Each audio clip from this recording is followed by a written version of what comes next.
네, 어제 인천에서 인도 RTS MOU 협약식을 맺게 되었습니다. 어, 이 현장을 보면은요, 아까 해머로 맞는 사람이 있었는데 맞는 이유가 뭐냐? 예수를 믿어서 무릎 꿇고 앉혀놓고 얼굴을 발로 찬 이유가 무엇이냐? 예수를 믿어서요. 다른 이유가 아니라 예수를 믿는다는 이유만으로 어마어마하게 핍박을 받고 있습니다. 그럼에도 불구하고 저들은 왜 예수를 믿으려고 할까요?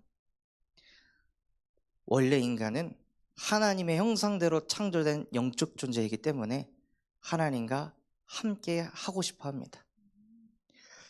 그래서 하나님께서는 우리를 너를 고난의 풀무불에서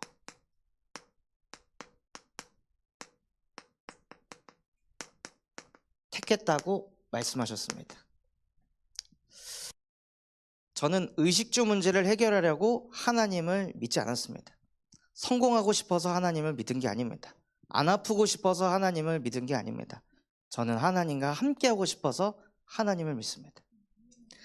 예수가 그리스도가 되는 이유가 무엇이냐? 하나님을 만나고 싶어서, 구원받고 싶어서 저는 복음을 듣고 싶은 거지, 제가 잘나려고, 가난해서 해방받으려고, 질병 문제에서 해방받으려고 저는 그리스도를 붙잡은 게 아닙니다. 저는 하나님의 형상대로 창조돼서 하나님과 영원히 함께하고 싶어서 그리스도의 복음을 날마다 듣고 고백하고 선포합니다. 그래서 우리 모든 성도분들이요, 하나님, 육신적인 이 문제를 해결하기 위해서 내가 하나님을 만나고 하나님을 찾는 종교인이 아니라 나를 그 고난의 풀무불에서 완전히 해방시키시고 나와 함께 하시면서 이 천국 복음을 증거하는 전도자로 살기 위해서 내가 복음을 듣게 하여 주시옵소서 하고, 정말 우리의 동기가 그리스도의 복음으로 완전히 치유되어지고 뒤바뀌는 예배가 되시기 바랍니다. 하나님께서는 우리를 고난의 풀무불에서 선택하셔서 무엇 하셨냐면요, 하나님이 나의 구속자가 되어 주셨습니다. 나 대신에 하나님께서 우리의 죄값을, 예수를 십자가에 매달아서 우리의 죄를 씻어주신 거예요.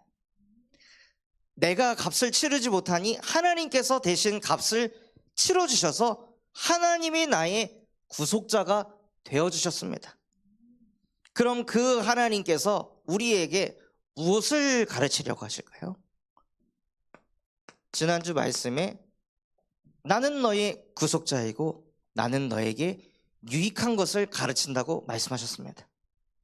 그래서 진짜 누려야 할 것이 무엇이냐면요, 하나님이 나를 구속하셨기 때문에 내게 일어나는 모든 것들은 나에게 유익한 것이다. 고난 또한도 이것이 유익한 것이다. 외로움 또한도 나에게 유익하기 때문에 하나님께서 허락하신 것이다.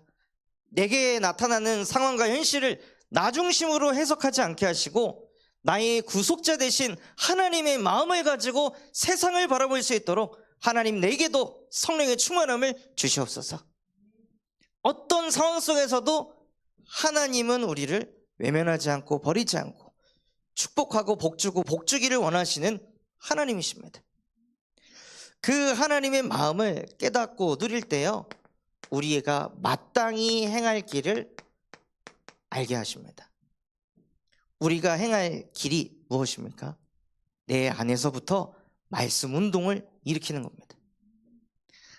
말씀을 또 읽어보고 또 써보고 또 기록하면서 내 안에서부터 말씀 운동이 일어나도록 하는 것이 우리가 마땅히 행할 길입니다. 그래서 그 길을 걸어가면서 하나님께서는 저와 여러분을 말씀 운동의 주역으로 축복하셨습니다.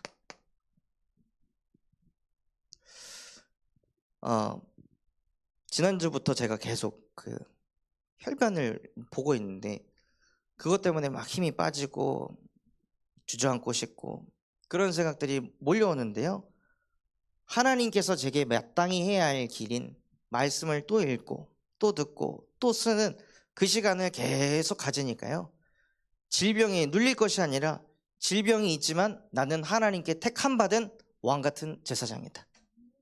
나는 이렇게 연약하고 부족하지만 하나님께서 나를 가라고 하셨지. 이방인과 임금들과 이스라엘 자손에게 이 복음을 증거하라고 하나님께서 나를 부르셨지 하고 그 말씀 붙잡으니까요, 제가 행할 길을 하나님께서 알게 하시는 거예요. 어제 그 인천을 갔다 오는데 12시에 출발해서 집에 돌아오니까 밤 10시더라고요. 컨디션은 집에서 그냥 쉬고 싶은데 말씀이 계속 제게 살아 역사하니까요, 너를 이방의 빛으로 내가 삼았으니까 가라. 나의 유익, 나의 편리를 따라가는 것이 아니라 저와 여러분은 말씀 운동의 주역이기 때문에 하나님께서 주신 말씀 붙잡고 인도받는 것입니다. 그게 우리가 행할 길입니다. 그래서 하나님께서는 말씀 운동의 주역이 되게 하셔서 우리를, 너를 이방의 빛으로 삼아 땅 끝까지 이르게 하신다고 말씀을 주셨습니다. 사실 이 본문의 말씀에서 나오는 너라는 존재는요, 그리스도를 말합니다. 앞으로 메시아가 올 건데, 그리스도께서 오실 건데, 그 그리스도께서는 이방의 빛이 될 것이다. 땅 끝까지 구원을 이루는 분이 될 것이다 하고 이사야의 예언의 말씀으로 우리에게 주신 것입니다. 그런데 그 그리스도께서 우리와 함께 하시기 때문에 우리 또한도 이방의 빛이 되게 하실 줄 믿습니다. 오늘 읽어본 말씀이에요. 나는 너의 구원자다. 나는 너의 구속자다. 그리고 나서 하나님께서 자기 자신을 야곱의 전능자라고 하셨습니다. 왜 하나님께서 야곱의 전능자라고 본인을 표현하셨을까요? 많은 인물이 있는데 왜 하필 야곱이었을까요? 야곱은 태어나면서부터 형의 발목을 잡고 태어난 존재입니다. 그리고 자기 자신이 축복을 받기 위해서라면 형에게 거짓말을 해서라도, 인본주의를 써서라도 축복받고자 하는 그런 욕심과 욕망이 엄청 많았던 사람입니다. 그러다가 그 야곱의 욕심 때문에 가정이 분열이 되고, 또 외삼촌한테 가서 완전히 거기선 또 여자에게 사로잡혀가지고 인생을, 여자를 위해서 인생이 허비가 되고, 가축을 보면서도 어떻게 하면 내가 더 건강한 가축을 가질 수 있을지 머리를 굴려서 외삼촌이 갖는 가축은 병든 가축, 내가 갖는 가축은 건강한 가축이 갖도록 인본주의를 썼던 야곱이었습니다. 그런 야곱이라 할지라도 여호와께서 야곱과 함께 하시니 야곱이 이스라엘 민족의 근원이 되는 축복을 받게 하셨습니다. 그래서 야곱의 전능자이신 하나님께서 우리와 함께 하시기 때문에 우리가 가지고 있는 어떤 연약함과 부족함도 아무 상관없다는 것입니다. 그래서 하나님께서는요, 우리에게 전능하신 말씀을 주셨습니다. 하나님은 전능하신 하나님이시기 때문에 하나님의 말씀은 전능하십니다. 요한복음 1장 1절에서 3절에 태초에 하나님께서 천지를 창조하셨는데 말씀으로 천지를 창조하셨습니다. 그런데 그 말씀이 이사야 40장 8절에 풀은 마르고 꽃은 시드나 우리 하나님의 말씀은 영원히 서리라. 즉 하나님의 말씀은 한 번 선포되고 끝나는 것이 아니라 영원히 서는 말씀입니다. 그 영원히 서는 말씀으로 창세기 1장 27절 인간을 하나님의 형상으로 창조하신 것입니다. 그렇다는 것은요, 2000년 전에도 인간은 하나님의 형상이었고 지금도 인간은 하나님의 형상이고 앞으로도 모든 인간은 하나님의 형상대로 살아야 합니다. 그거 하기 위해서 하나님께서 인간을 하나님의 형상으로 창조하시고 영원히 함께 할 수 있는 축복을 우리에게 주셨습니다. 그래서 오늘 읽어본 말씀에 이사야 49장 16절에요. 내가 너희를 내 손바닥에 새겼다고 하셨습니다. 예수님께서 십자가에 못 박혀 죽고 부활하시고 도마를 찾아가셨을 때 예수님의 손에는 구멍이 그대로 있었어요. 옆구리에도 구멍이 그대로 있었습니다. 그 구멍을 왜 놔두셨겠습니까? 채우실 수 있는 전능자이신데 그 손바닥에 생긴 그 상처를, 그 치부를 왜 감추지 않으셨겠습니까? 그 치부가 저와 여러분 때문에 새겼기 때문입니다. 그래서 자기의 손바닥에 새겨서라도 영원히 우리와 함께하고자 하는 것이 하나님의 마음이십니다. 그래서 하나님께서 우리와 영원히 항상 함께하심을 무엇으로 누리시냐면요, 시편 119편 165절에 주의 계명을 사랑하는 자에게는 큰 평안이 있으리니 그들에게 장애물이 없으리로다. 전능하신 하나님의 말씀은 영원히 서는 말씀입니다. 그 말씀을 내가 계속 붙잡고 기도하고 누리고 있으면은요, 인생의 장애물이 없어지게 하십니다. 삶을 살다가 어려울 때가 있잖아요. 아플 때가 있고 낙심할 때가 있는데, 하나님, 나는 낙심한 사람들을 살리는 말씀 운동의 주역이 될 것입니다 하고 언약을 딱 잡으면은요, 장애물이 없어집니다. 하나님, 나는 아픈 사람들을 살리는 내 쓰임 받는 말씀 운동의 주역이 되게 하시려고 나에게 이 아픔을 허락하신 줄 믿습니다. 하나님, 이 가정의 상처 때문에 여전히 지금도 시달리는 영혼들을 여전히 시달리는 그 영혼들 건져내기 위하여서 나에게 이런 가정 문제를 허락하신 줄 믿습니다 하고 모든 순간 속에 하나님의 말씀을 붙잡고 그것을 누려나갈 때요, 우리 인생의 장애물이 없게 하십니다. 그게 전능하신 하나님의 말씀을 붙잡을 때 따라오는 응답이에요. 그런데요, 말씀 붙잡고 살아갈 인간이 계속 걸리는 인생으로 살아갑니다. 창세기 3장 1절에서 6절 말씀으로 아담과 하와가 하나님의 말씀에 순종하면서 살아갈 때는 인생에 걸리는 게 아무것도 없었는데요, 그 말씀 놓치고 나서부터 영원하신 하나님의 말씀과 함께하는 게 아니라 순간적인 내 생각과 자꾸 함께하는 인생으로 가는 거예요. 그래서 저도 구원받기 전에 가장 힘들었던 게 무엇이었냐면 계속 뭐가 걸리는 거예요. 이 사람도 걸리고 저 사람도 걸리고 말도 걸리고 행동도 걸리고, 그러니 스트레스를 계속 받을 수밖에 없는 상태로 가게 되더라고요. 한 번은 신혼부부를 사역하러 들어갔는데 이 아내분이 남편이 밥 먹을 때 쩝쩝거리는 소리가 싫다는 거예요. 들으면 막 짜증이 난다고. 그래서 남편한테 쩝쩝거리면서 좀 먹지 마. 그래갖고 입을 아무로써 오물오물하니까 오물오물 하면서 먹지 마. 막 신발 이렇게 끌고 다닐 때 스레빠 좀 끌지 마. 이것 좀 하지 마. 저것 좀 하지 마. 숨 쉬는 소리도 막 짜증난다는 거예요. 그러면 남편 어떻게 사냐고, 숨 멈춰야 되냐고. 그냥 다 짜증이 난다는 거예요. 밥 먹는 소리가 짜증이 나는 걸까요? 그 쩝쩝대는 소리가 짜증이 나는 걸까요? 스레빠 끄는 소리가 짜증이 나는 걸까요? 그게 아니라 근본적으로 문제가 있는 거예요. 근본적으로 관계가 망가져 있으니까 모든 게 그냥 다 걸리는 거예요. 모든 게 다 짜증나고 열받고 신경질 나는 거예요.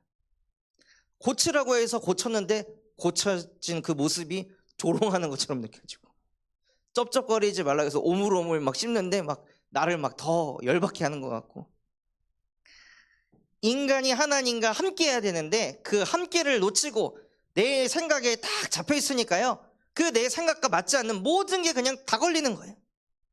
그러니 같이 사는 배우자도 스트레스, 자식도 스트레스, 현장 가도 스트레스, 교회 가도 스트레스, 모든 게 그냥 계속 걸리는 인생으로 들어갑니다.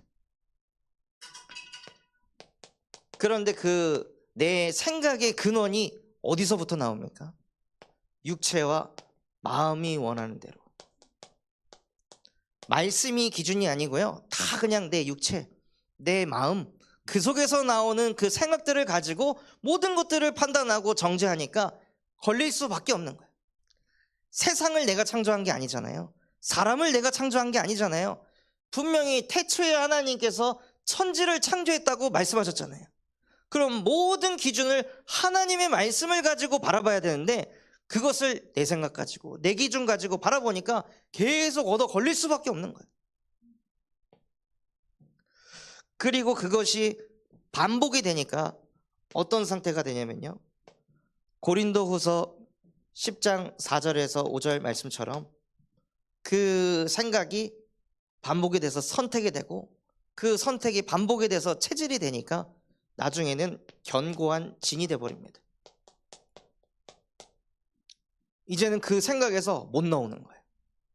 이게 무조건 맞다라고 생각하는 그 틀에 갇혀가지고 나중에는 못 나오는 거예요. 그러니 계속 걸리는 인생이 반복될 수밖에 없습니다.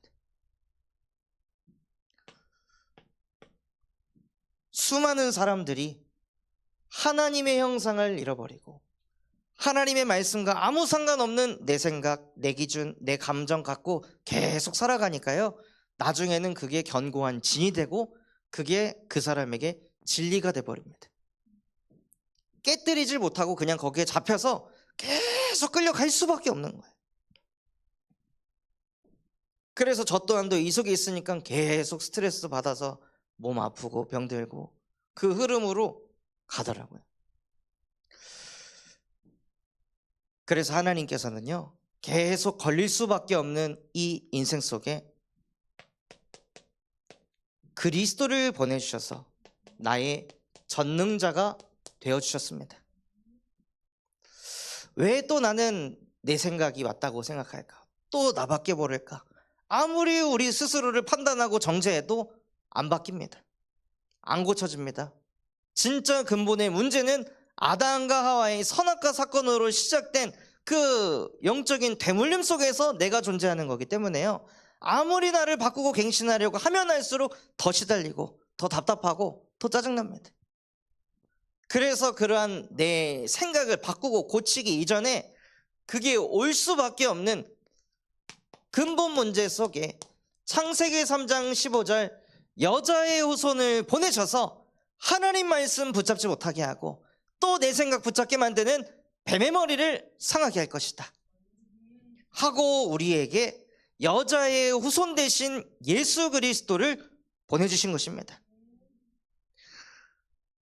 또 출애굽기 3장 18절 유월절 어린 양의 피를 바를 때 나 같은 인간을 위하여 예수께서 나 대신에 십자가에 못 박혀 죽으시면서 나의 모든 죄와 허물을 씻으셨다 라고 고백하고 선포할 때요, 우리도 모르게 육체와 마음이 원하는 대로 하는 본질상 진노의 자녀가 아닌 하나님의 말씀으로 생각하고 선택하게 하십니다.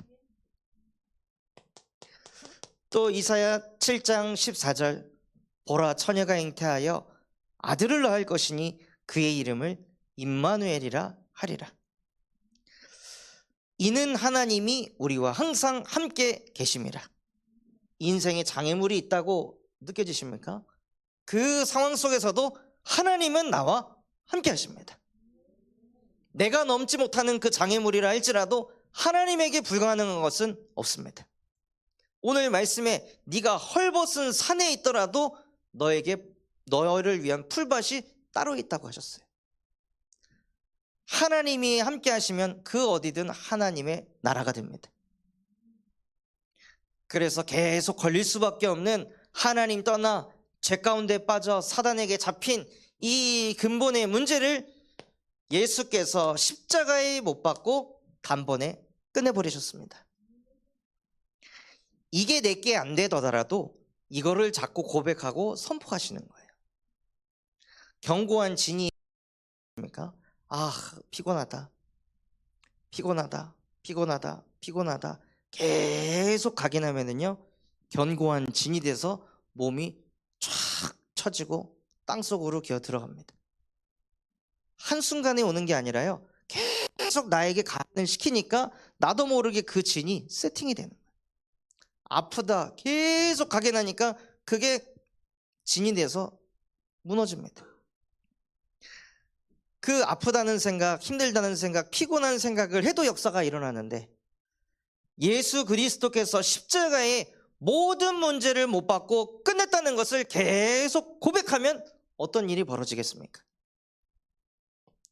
지금 안 믿어진다 할지라도, 지금 나와 상관없는 복음이라 할지라도 이것을 계속 선포하고 누릴 때요, 어느 날 나도 모르게 예수가 그리스도가 되게 하십니다.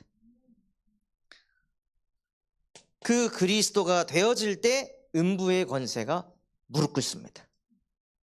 우리가 무너뜨릴 수 없었던 견고한 진, 하나님을 아는 것을 대적하여 높아져 있는 모든 나의 생각과 불신앙들이 예수 그리스도 이름 앞에 무릎 꿇게 하십니다.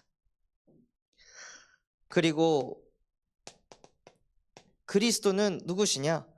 요한복음 1장 9절, 하나님은 빛이십니다. 사람을 살리는 생명의 빛이라고 하셨습니다. 그래서 예수가 그리스도라는 그 고백을 자꾸 할 때요, 요한일서 2장 10절과 같이 우리 안에 빛이 임하여서 다른 사람을 걸리는 마음이 사라지게 하신, 자꾸 걸리던 그 마음이 사라지는 거예요.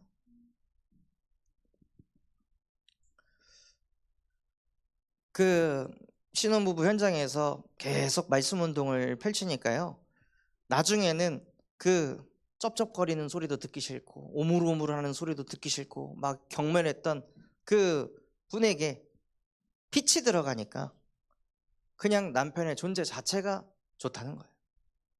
하나님이 나에게 붙여주신 돕는 배필이구나, 그게 보이는 거예요. 늘 모자란 거, 부족한 거, 연약한 것만 쳐다보던 그 근본 속에 빛 대신 그리스도께서 역사하셔서 흑암을 무너뜨리시니까 걸리는 게 없도록 만드셨습니다.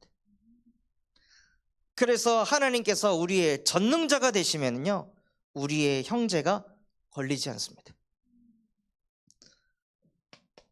그래야 그 다음으로 넘어가시는 거예요. 현장에 있는 사람들이 계속 걸리면은 어떻게 그 사람들을 살릴 수 있겠습니까?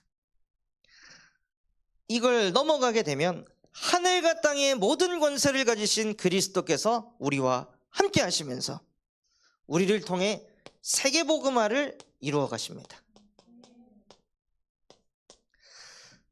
이거 하게 하시려고 하나님께서 우리의 전능자가 되어주셨습니다. 이 빛이 없어서 무너져가는 그 현장 살리기 위한 세계복음화의 주역으로 하나님이 나를 부르셨구나.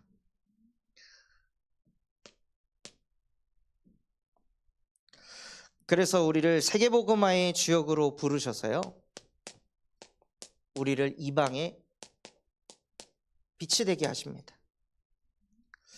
가장 먼저 이방인에게 빛을 비추기 이전에요, 내 안에 빛을 비춰야 합니다.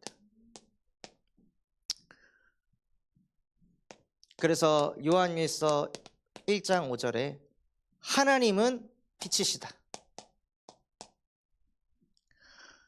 그리고 우리가 그 하나님의 빛 가운데로 들어갈 때 그의 아들 예수 그리스도의 피가 우리의 죄를 깨끗하게 한다고 말씀하셨습니다. 그래서 빛 가운데로 들어가는 것이 예수 그리스도의 보혈의 피의 능력이 내 안에 임하는 것이고, 그때 하나님께서 모든 흑암에서 우리를 해방시켜 가십니다. 이것을 기도로 누리시는 거예요. 하나님께 하나님 이거 해결해 주세요, 저거 해결해 주세요가 아니라 하나님께서 누구이신지, 어떤 능력을 가지고 계신 하나님이신지 그걸 기도를 통해 내 안에 빛으로 계속 비추시는 겁니다. 또 디모데전서 6장 15절에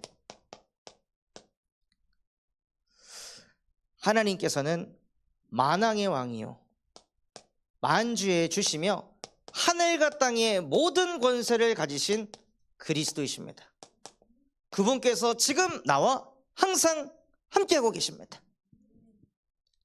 이걸 가지고 계속 내 안에 빛을 비추시는 겁니다.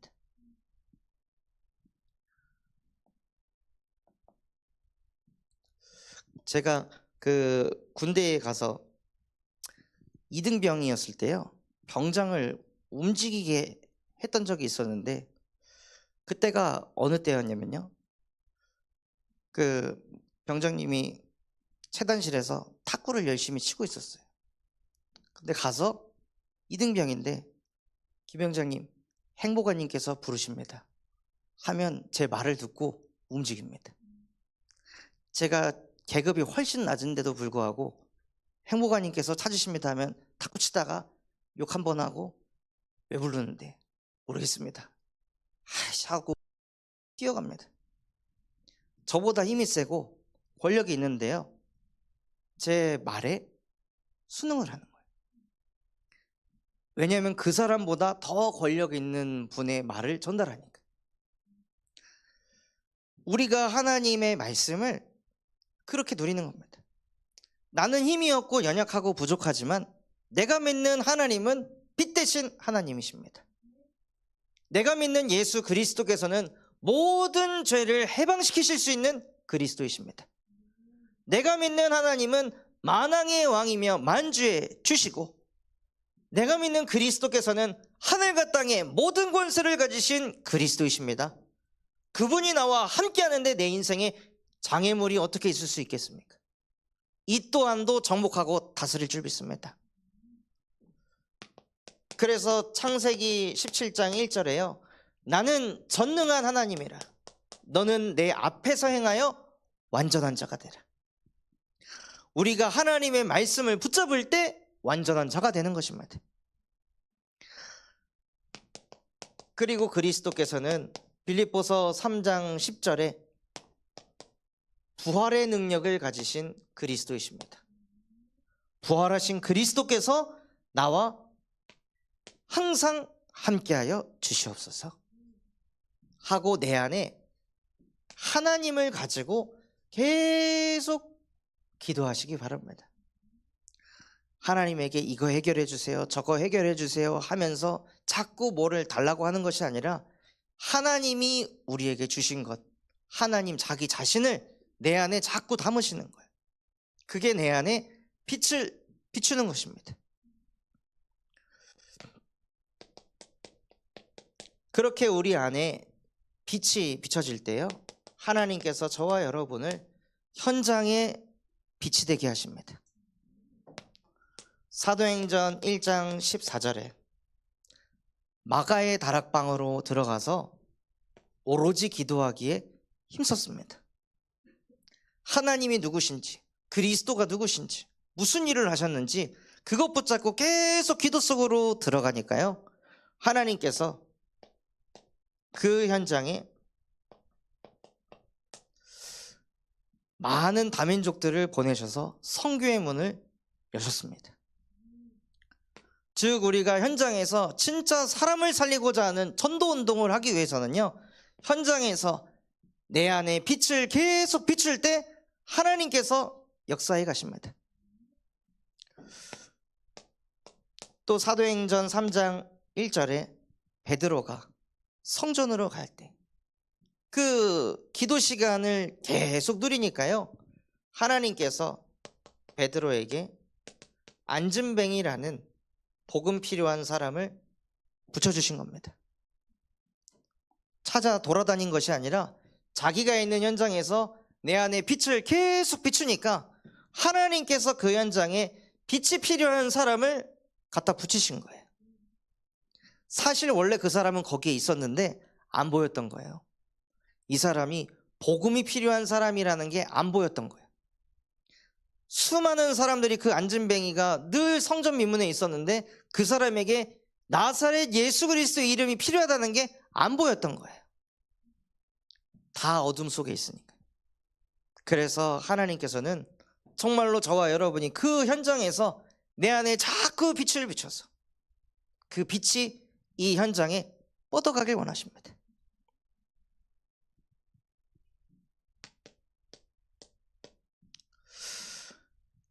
또 사도행전 10장 9절에 다른 사람들이 음식을 준비할 때 베드로는 지붕 위로 올라가 혼자 기도했습니다. 그 기도하는 시간을 갖고 있으니 하나님께서 저 멀리 40-50km 떨어진 현장에 있던 고넬료라는 사람을 갖다 붙여주셨습니다. 그러니까 전도 운동의 시작은 결국에 무엇이냐면요, 내가 있는 현장에서 기도하는 것입니다. 교회에서만 기도하는 게 아니라 현장에 가서. 그래서 현장의 빛은 현장에서 기도하는 그 자체가 빛을 비추는 것입니다. 그래서 하나님 정말로 현장에서 아무 생각 없이 하루하루 보내는 것이 아니라 그 현장에서 나와 함께 하시는 예수 그리스도의 복음을 누리는 기도가 회복되게 하여 주시옵소서. 그래서 우리가 현장에서 기도가 회복되어질 때 하나님께서 현장에 역사하십니다.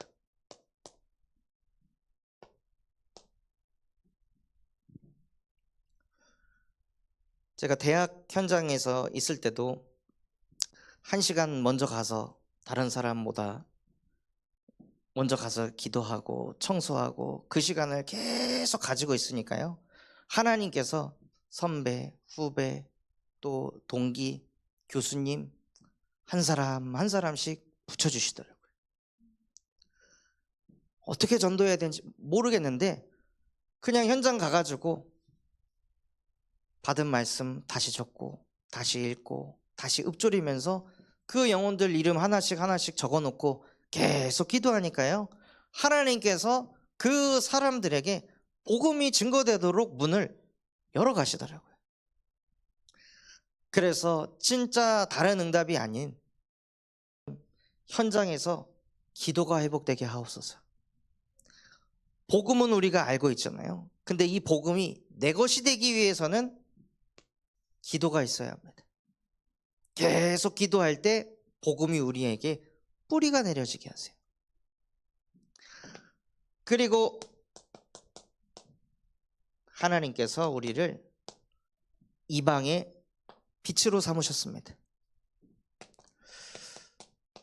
창세기 12장 1절에서 3절에 하나님께서 응답이 없는 아브라함에게, 남들 다 받는 응답 못 받는 아브라함에게 처음부터 너는 복의 근원이 될 것이다.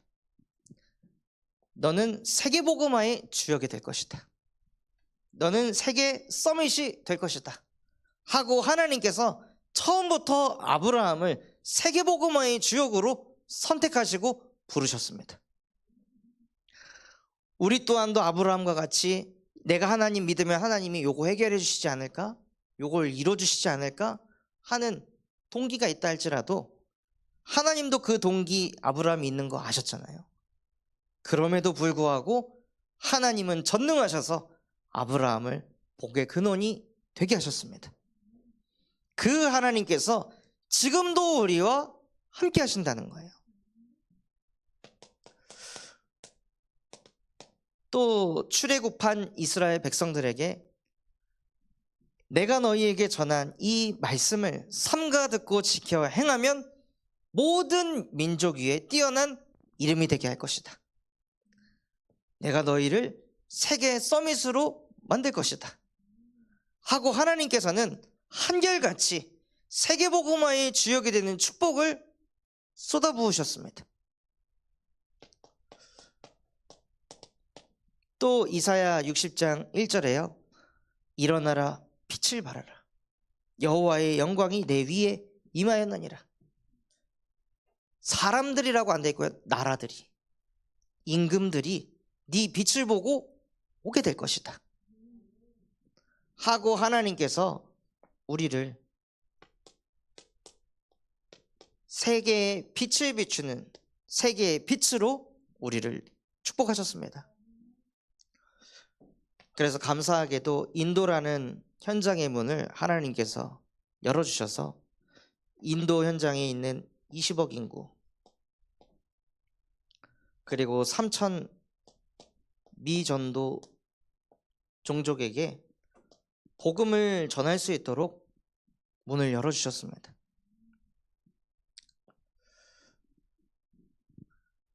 지금 그 IRTS를 다닌다고 신학생 5명이 경찰에 붙잡혀서 끌려갔다가 3명 보석금 내고 나왔다 그러더라고요.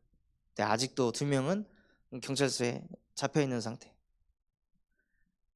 예수 믿는다고, 그리스도를 믿는다고 잡혀 들어간 거예요.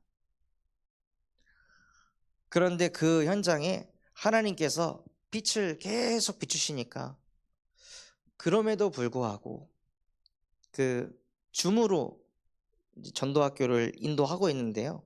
이분들이 메시지 들을 때는 그 화면을 다 꺼놓으세요.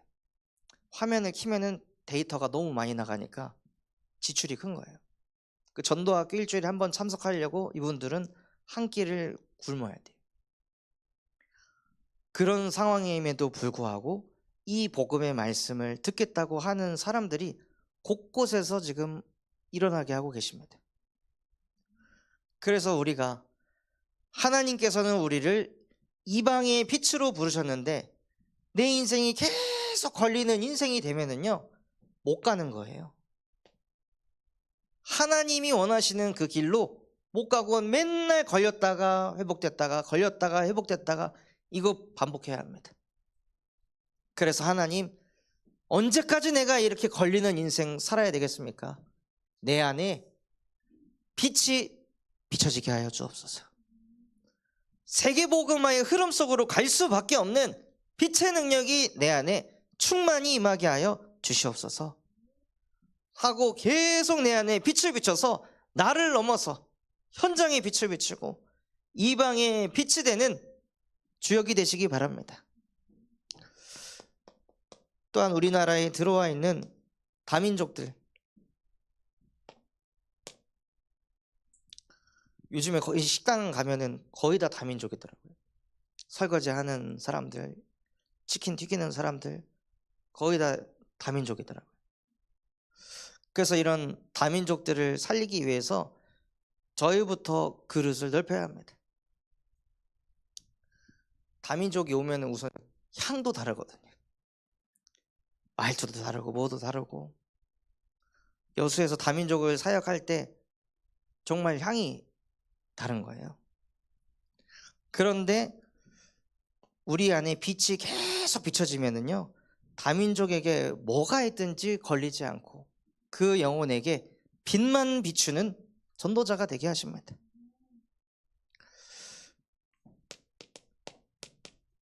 그래서 이번 주에 너를 이방의 빛으로 삼아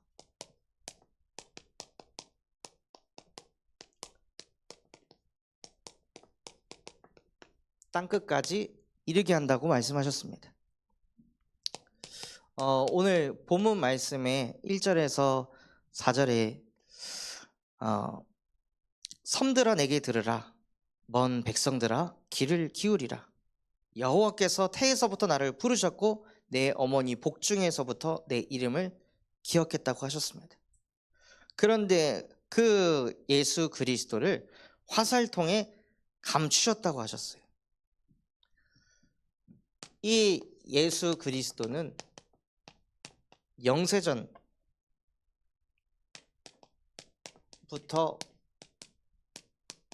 감춰진 그리스도이십니다.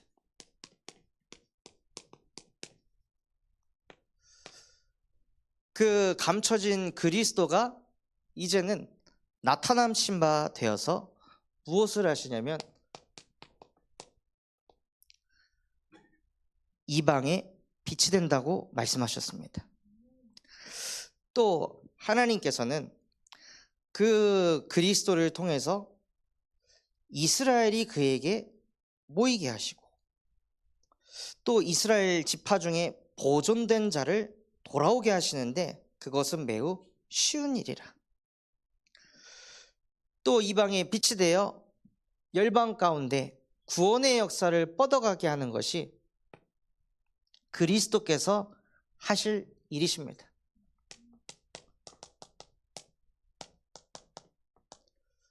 그래서 이방의 빛 대신 그리스도께서 우리와 함께 하셔서 하나님께서 우리를 통해 세계복음화를 이뤄가실 줄 믿습니다. 그리고 8절에서 13절에 그 황무했던 땅을 기업으로 상속하게 할 것이다. 내가 잡혀있는 자에게 이르기를 나오라 하며 흑암에 있는 자에게 나타나라 하리라.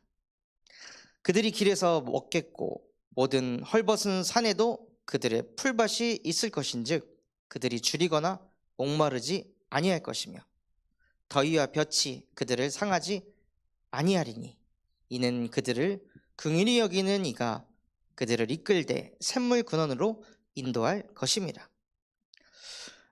즉 황무지 땅이어도 상관이 없다는 것입니다. 잡혀 있어도 상관없고 흑암 속에 있어도 상관없습니다. 길거리에 있어도 상관없다고 하십니다. 헐벗은 산에 있어도 상관이 없다고 하십니다. 더위와 볕에 있어도 상하지 않는다고 하셨습니다. 즉 하나님께서는요 아무것도 문제되지 않다고 말씀하십니다. 우리가 문제라고 여기는 그것들이 하나님에게는 문제가 아닙니다. 그렇다면 하나님 아무것도 문제 삼지 않으시는 그 하나님과 함께를 누릴 수 있도록 나에게도 은혜를 허락하여 주시옵소서. 이 속에서도 하나님은 나를 먹이시고 입히시고 채우실 줄 믿습니다. 하고 아무것도 문제 삼지 않고 그래서 걸리지 않는 인생을 누리시기 바랍니다.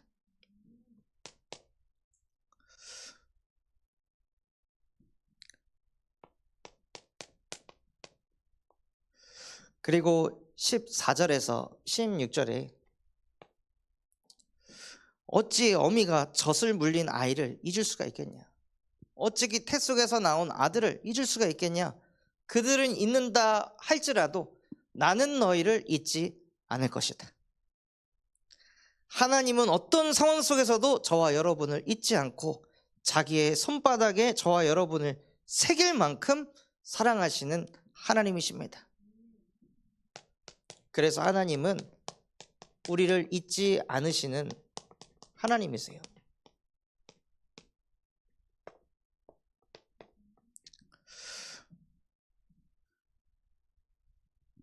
그리고 17절에서 21절에 분명히 그 땅이 다 떠나가서 사람이 없었는데 하나님께서 사람들을 모으신다고 하셨습니다. 그래서 우리가 있는 땅을 하나님께서 축복의 땅으로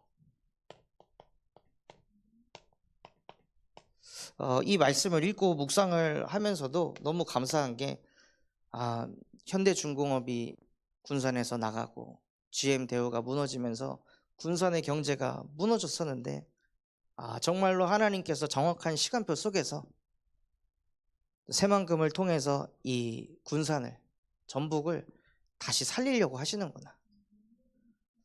일자리가 7만 개면 오는 사람만 10만 명이 넘게 될 거 아니에요. 당연히 지역이 살아날 수밖에 없는 그런 흐름 속으로 정확하게 인도하시는구나.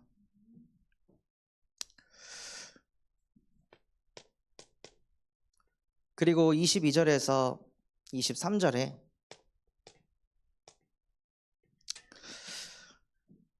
무엇을 한다고 말씀하셨습니까? 주 여호와가 이같이 이르노라. 내가 문 나라를 향하여 나의 손을 들고 민족들을 향하여 나의 기치를 세울 것이라. 그리스도께서 오셔서 세계 민족에게 기치를 세운다고 말씀하셨습니다. 그래서 우리가 그 기치를 들고 나아갈 때 하나님께서 24절에서 26절을 그대로 이루실 줄 믿습니다. 용사에게 빼앗긴 것을 승리자에게 사로잡힌 자를 어떻게 건질 수 있으랴. 여호와가 이같이 말하노라.